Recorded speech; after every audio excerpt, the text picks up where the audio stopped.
요즘 운전하다가 이런 사람 만나면 진짜 조심해야겠습니다. 요즘 이런 보험 사기가 판을 치고 있다고 하는데요. 지나가는 차에 일부러 부딪혀 사고를 내고 합의금을 수천만 원 뜯어간 사건입니다. 그리고 이 보험 사기 수법에는 크게 세 가지 특징이 있다고 하는데요. 특히 교묘하게 사람의 심리를 이용하는 수법이라 많은 사람들이 당했다고 합니다. 그래서 준비했습니다. 지금 난리난 보험 사기 수법, 어떤 걸 주의해야 하는지, 어떤 특징이 있는지 오늘 낱낱이 파헤쳐 드리겠습니다. 특히 나는 운전을 안 하니까 괜찮겠지 생각하시는 분들도 오늘 내용 잘 보시고 영상 주변 분들께 꼭 공유해 주셔서 주변에서도 당하는 일 없도록 알려주시기 바랍니다. 자세한 내용은 우측 댓글 아이콘 누르시고 고정 댓글을 확인해 주세요. 시니어 전성시대 지금 시작합니다.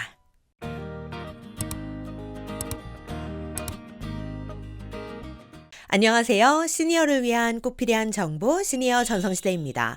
요즘 운전자분들이 정말 조심해야 하는 보험 사기 수법이 있습니다.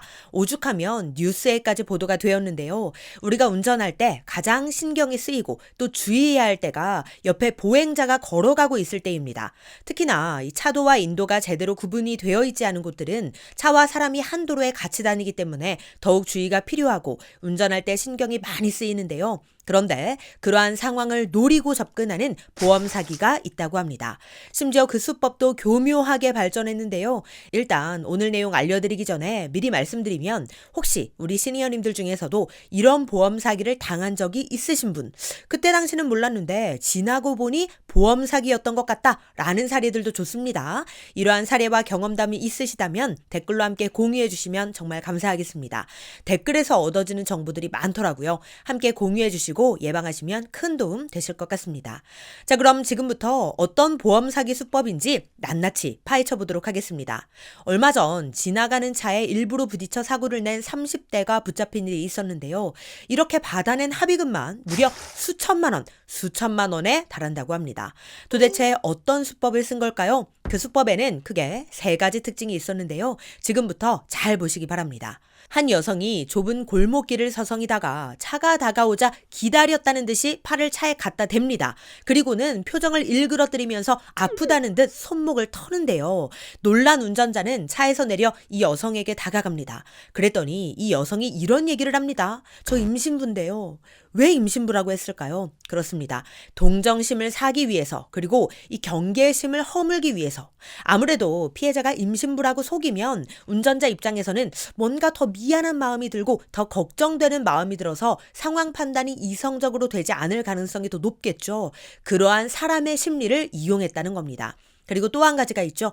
임신부라고 하면 다쳤다고 해도 병원에 가서 엑스레이를 못 찍잖아요. 그러니까 그냥 그 자리에서 현금으로 합의하기가 쉬워지는 겁니다. 그래서 임신부라고 자신을 속인 건데요. 또 한 가지 특징은 운전자 중에서도 바로 이 여성 운전자를 타깃으로 삼았다는 겁니다. 이렇게 여성이 운전하는 차량만을 노려서 하루에 많게는 3건, 적게는 1건씩 고의 사고를 냈던 것이죠. 와, 이거 정말 엄청난데요. 그럼 이 범행이 언제부터였느냐? 지난 2018년 10월부터 2022년 10월까지 전주, 부산, 서울 등 전국을 다 돌아다니면서 103회에 걸쳐 손목치기, 발치기 등 고의 사고를 내 약 2,700만 원을 편취한 혐의를 받고 있다고 합니다. 뭐 드러난 것만 이 정도니까 아직 드러나지 않은 것까지 합하면 그 피해액이 더 어마어마하지 않을까 싶습니다. 그리고 피해자 한 명당 합의금으로 5만 원에서 80만 원까지도 받아냈다고 하는데요. 그럼 그동안 어떻게 범행이 알려지지 않았던 걸까요? 사고가 났을 때 개인적으로 합의하면 경찰이 사고에 대해 알기 어려운 점을 이용해서 피해자들에게 합의를 종용했기 때문이라고 합니다. 그런데 개인적으로 합의하자고 해서 다 합의를 하나요? 그렇지 않죠. 그래서 임신부라고 속여서 동정심을 유발했던 거죠. 그리고 특히 여성 운전자들을 노렸던 거고요. 다행히도 이 범죄가 세상에 알려지게 된 건 얼마 전에도 이 사고가 났었는데 이 피해자는 경찰에 신고를 했습니다. 뭐라고 했냐면 교통사고가 나서 합의금 30만 원을 줬는데 이 내용이 좀 이상하다라고 경찰에 신고를 했고 경찰에서는 영상을 보고 보험 사기 혐의점을 확인한 뒤 수사에 착수해서 범죄자를 검거하게 됐던 것이죠. 그러니까 이 보험 사기의 특징은 정리해보면 크게 3가지가 있습니다. 우선 첫 번째, 손목치기. 두 번째, 여성 운전자만 노릴 것. 세 번째, 임신부라 속일 것. 이 세 가지 수법으로 그동안 많은 여성 운전자분들의 합의금을 뜯어냈던 것이죠. 그런데 이러한 유형의 보험 사기는 아직도 정말 많이 있습니다. 특히 좁은 골목에서 손목치기 수법을 쓴다든가, 타이어에 발이 밟힌 척을 한다든가, 차에 부딪혀서 넘어진 척을 한다든가, 뭐 이런 수법들은 그동안에도 참 많이 있었고 지금도 여전히 존재하기 때문에 정말 주의하셔야 하는데요. 그럼 이러한 사고가 났을 때 어떻게 대처해야 할까요? 그건 아주 간단합니다.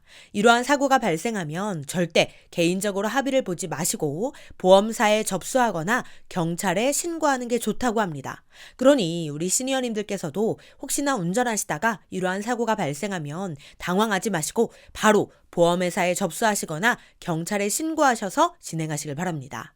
이 사건의 범죄자는 잡혔지만 아직도 이런 유형의 보험 사기는 여전히 존재하기 때문에 미리미리 우리가 이런 정보를 접하고 또 주의해야 할 필요가 있겠습니다. 네, 오늘은 이 보험 사기 수법에 대해 알려드렸는데요. 알려드린 세 가지 특징 잘 기억하시고 혹시나 이러한 상황이 생긴다면 꼭 신고부터 하시길 바랍니다.